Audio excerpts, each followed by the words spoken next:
और चेहर की छुरी मान जा प्यारी,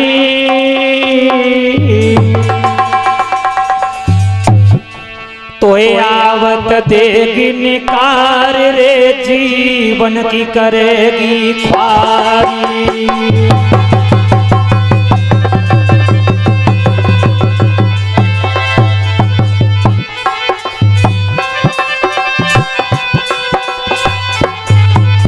महाराज उत्तान पाद समझा रहे हैं,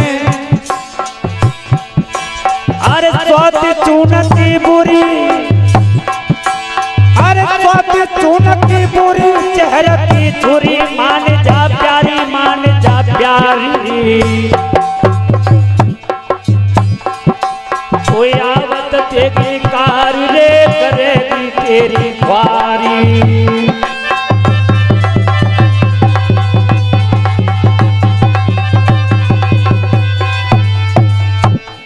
महाराज उत्तान पाद ने कहा कि रानी तुम्हें पता नहीं, सौत घर में चून की भी बुरी होती है और तुम ये कह रही हो कि हम शादी दूसरी कर लें। महारानी कहने लगी, पतिदेव तुम्हें ये पता होना चाहिए कि बुढ़ापे के लिए एक सहारा तो चाहिए। तो मैं ये चाहती हूँ कि अगर एक मेरी कोई बहन आ जाएगी घर में, क्या पता ठाकुर जी की कृपा से उसके ही गर्भ से कोई संतान जन्म ले ले। लेकिन महाराज उत्तान पाद ने फिर मना किया, नहीं हम इसकी शादी नहीं करेंगे। लेकिन महाराज मना करते हैं, रानी कहती है, अंत में आकर के महाराज को दूसरी शादी करनी ही पड़ती है। जिस लड़की से शादी की थी महाराज ने, उस लड़की का नाम था सुरुचि, सुरुचि। और बड़ी रानी का क्या नाम है? सुनीति, सुधन नीति। और सुरुचि, सुरुचि में और सुनीति में बहुत बड़ा फर्क है। और मैया आरती के थाल को लेकर के खड़ी है कि मेरी छोटी बहन आ रही होगी। और जैसे ही आज सुरुचि ने देखा तो सुरुचि क्या कहने लगी महाराज उत्तान पाद से कि महाराज कि यदि एक तुम्हारे रानी थी, कि यदि एक तुम्हारे रानी थी और मुझे बेअर्थ ले आए हो,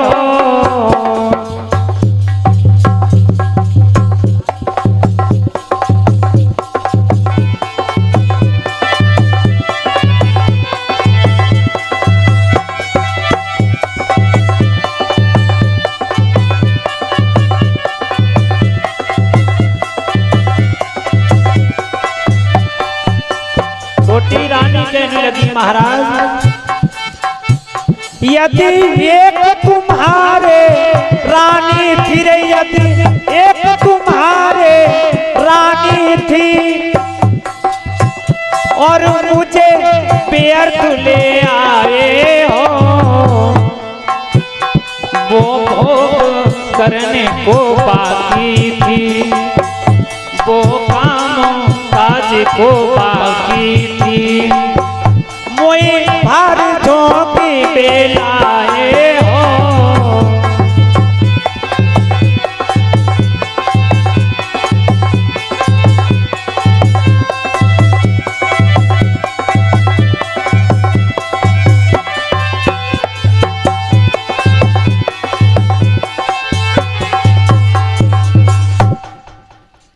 जैसे ही इतने वचन कहे उसी समय महाराज उत्तान पाद कहने लगे रानी अरे तुम्हें पता होना चाहिए ये तुम्हारी बड़ी बहन है जिनका नाम है सुनीति।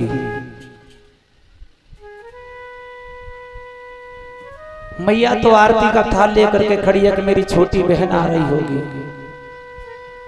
लेकिन एक बात बताएं, नेकी के संग बदी होती है और अभी नहीं चली आ रही है तो पहले से ही चली आ रही है। इतने पर भी मैया अपनी छोटी बहन की आरती करती है, आरती उतारती है। महाराज उत्तानपाद से कहा, रानी ने, कौन सी रानी ने? छोटी रानी ने, कि काम करना होगा तब हम महल में जाएंगे। आज से सुनीति को पत्नी के रूप में नहीं देखोगे, आज से ये इन महलों की दासी रहेगी और इसे हम आधा शेर जौ देंगे अपने हाथों से, उन्हीं जौ को कूट करके और ये भोजन बना करके अपना पेट पालन करेगी। महाराज मैया इतने पर भी राजी हो गई। धीरे धीरे समय व्यतीत होता रहा। मैया कहां पर रानी थी, कहां काग बुहारनी बन गई। कागों को उड़ाती है महलों के, आधा शेर जौ मिलते हैं, उन्हीं जौ को कूटती है और कूट करके अपना पेट पालन मैया करती है। किसके लिए? एक संतान के लिए।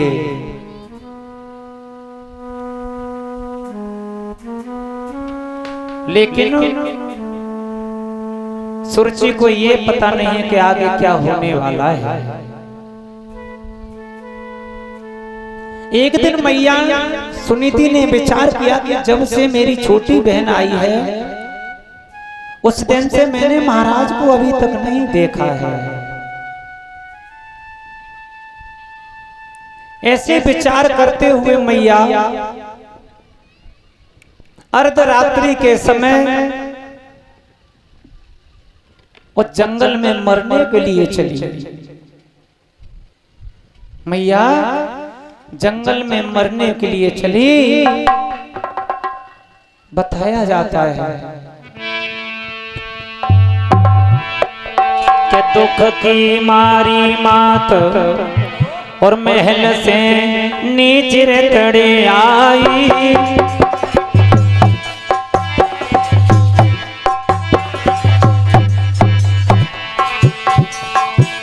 और 22 में के बीच के मैया जंगल में धाई।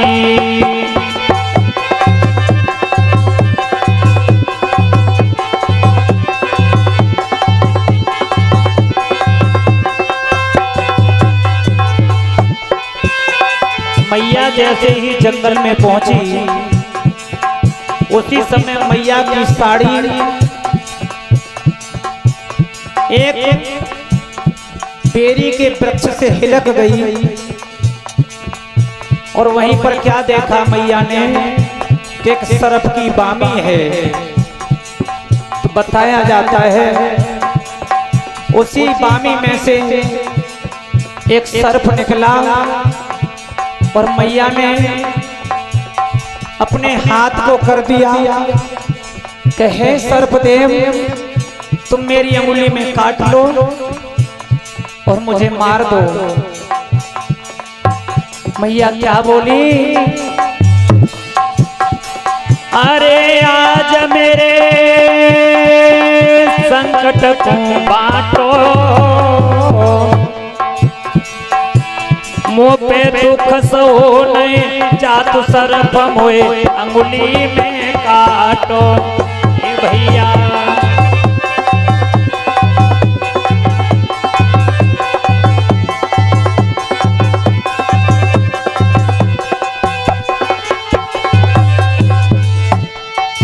सर्प ने जैसे ही मैया की बात को सुना तो उसी समय सर्प कहने लगा मुझसे अपने हाथ को दूर रखना। पता नहीं मैंने पूर्व जन्म में कैसे कर्म किए होंगे, इसलिए इस योनि में मुझे सर्प योनि मिली है। और तुम ये कहती हो कि मैं तुम्हें डस लूं खा लूं? नहीं, मैया बार बार कहती है अरे आज मेरे संकट पूरे बांटो, मुँह पे दुख सो नहीं जातु सर्प मोए अंगुली में काटो। हे लाला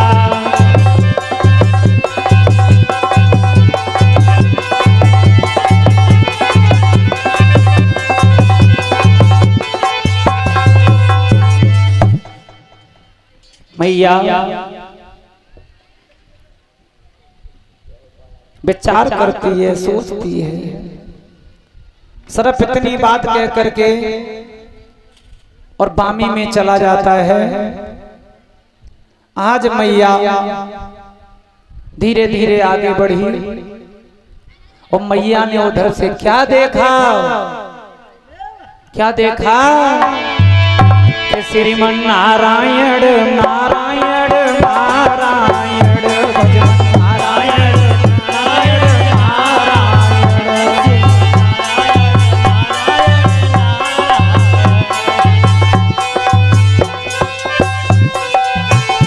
अरे जो नारायण नाम ले तो है,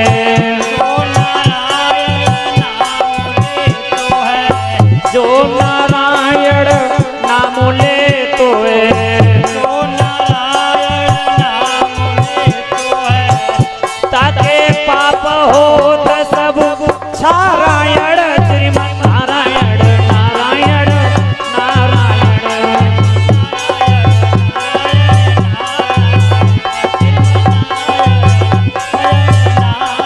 हरि बोल।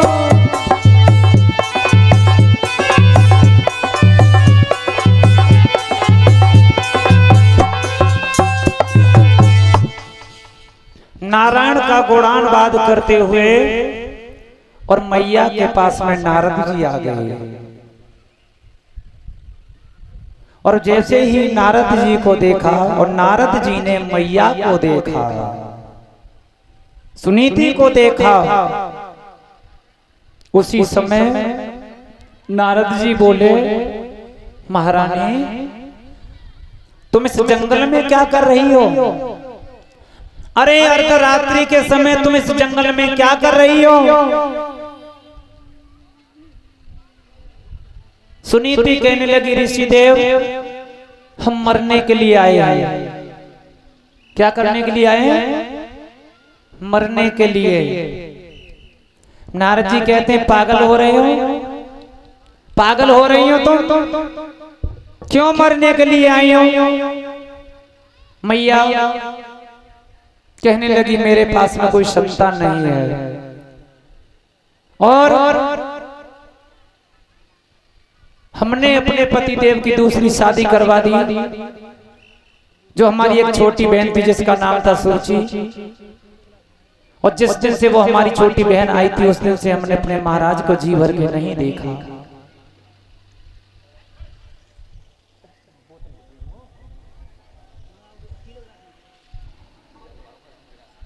आज नारद जी कहते हैं, चिंता करने की कोई जरूरत नहीं है मैया, चिंता करने की कोई जरूरत नहीं है। हम तुम्हें वरदान दे करके जा रहे हैं कि एक ना एक दिन तुम्हारे भी गर्भ से ऐसी संतान जन्म लेगी, ऐसी संतान जन्म लेगी कि जब तक पृथ्वी आकाश सूर्य चंद्रमा तारे नदियां बहती रहेंगी, जब तक तुम्हारे पुत्र का नाम रोशन होता रहेगा। एकदम मैया नारद जी की बात सुन करके हंस गई और हंस करके बोली, वाह ऋषि वाह, हम तो समझते थे कि मृत लोक में साधारण लोग ही झूठ बोलते हैं, आज तो हमें ये पता चल गया कि साधारण लोग तो छोड़िए, जो संत होते हैं ना वो भी झूठ बोलते हैं। और आज तो तुम स्वयं नारद होकर के भी झूठ बोल रहे हो।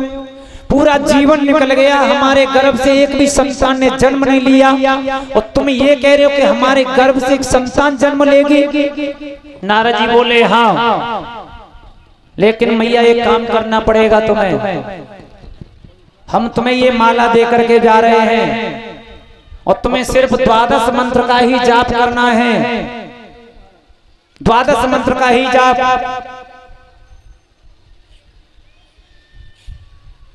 मैया बोली, कौन सा 12 मंत्र है महाराज, मैं तो जानती नहीं हूं। तो नारद जी किस प्रकार समझाते हैं मैया के लिए कि सुनिए 12 मंत्र कौन सा है कि ओम नमो भगवते वासुदेवाय, ओम नमो भगवते वासुदेवाय।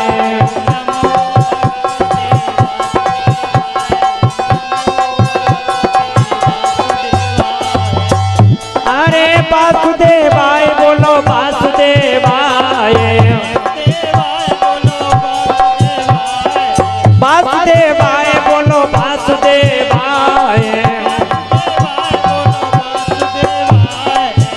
ओम नमो भगवते वासुदेवाय, ओम नमो।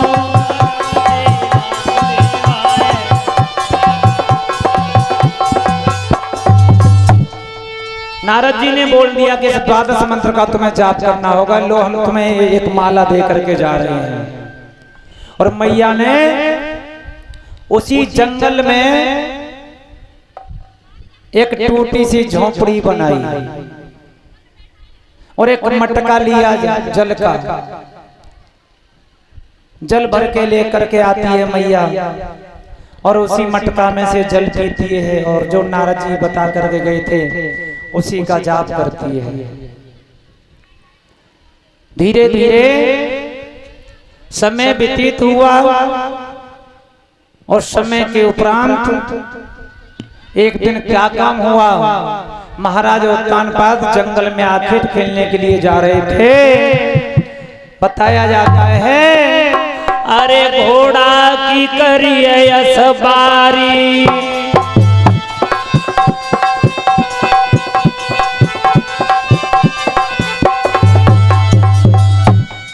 अरे घोड़ा की करिए सवारी और चलबे की करी रे तैयारी।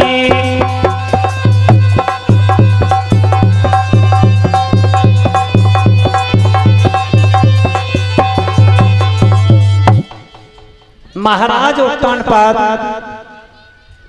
घोड़ा पर सवार होकर के और जब जंगल में पहुंचे और जंगल में जाकर के महाराज शिकार खेलने लगे। शिकार खेलते खेलते महाराज उत्तानपाद को शाम हो गई।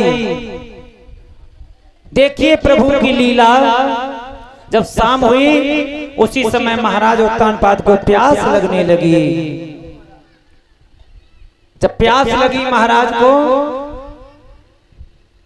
तो महाराज उत्तानपाद विचार करने लगे कि मुझे प्यास लग रही है, मैं क्या करूं क्या नहीं करूं। अरे इस जंगल में तो मुझे पानी पीने के लिए नहीं मिलेगा। उतनी ही देर में महाराज उत्तानपाद को बड़ी रानी की याद आ गई। महाराज उत्तानपाद और बड़ी रानी की याद करते हैं और विचार करते हैं कि मेरी रानी भी शायद इसी जंगल में रहती है, चलो आज हम बड़ी रानी के पास चलते हैं। और महाराज उत्तानपाद बड़ी रानी के पास पहुंचे। फाटक लगा हुआ है, टूटी सी झोंपड़ी में मैया गुजारा कर रही है। और महाराज ने आवाज लगाई, महाराज ने आवाज लगाई और महाराज कहने लगे रानी अरे फाटक खोले बड़ी रे महारानी।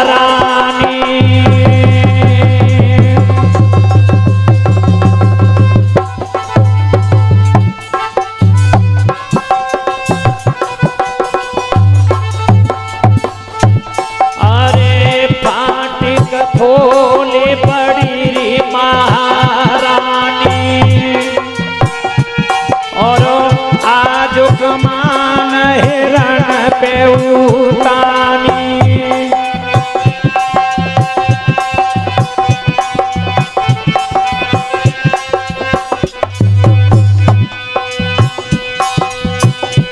अरे आज कमान हिरण पे तानी और मेरी सब का यारी को बेलानी।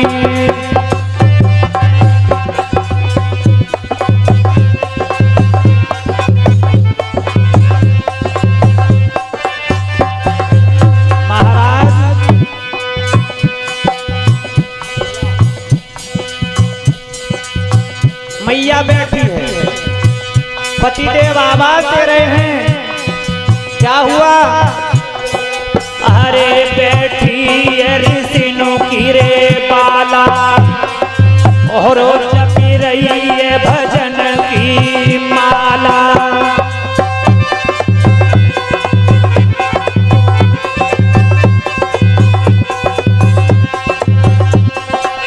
लला संजय, मैया बैठी है और जो नारद जी माला दे करके गए थे ना, उसी माला को फेर रही है और 12 मंत्र का मैया जाप कर रही है।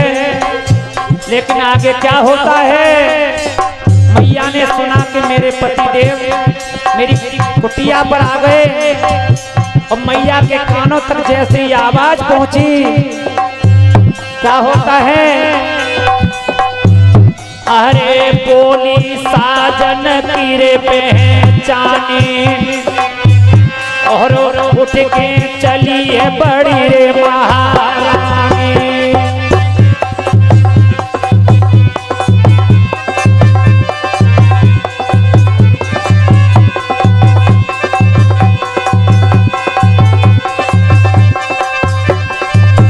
मैया ने विचार किया, ये तो मेरे पति की आवाज है। मैया ने माला तो रख दी और मैया आज दीवार खोलने के लिए चली।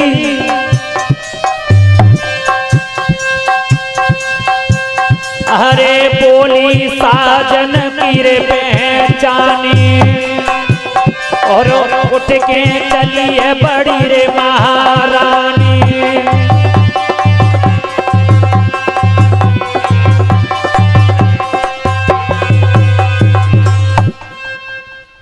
महाराज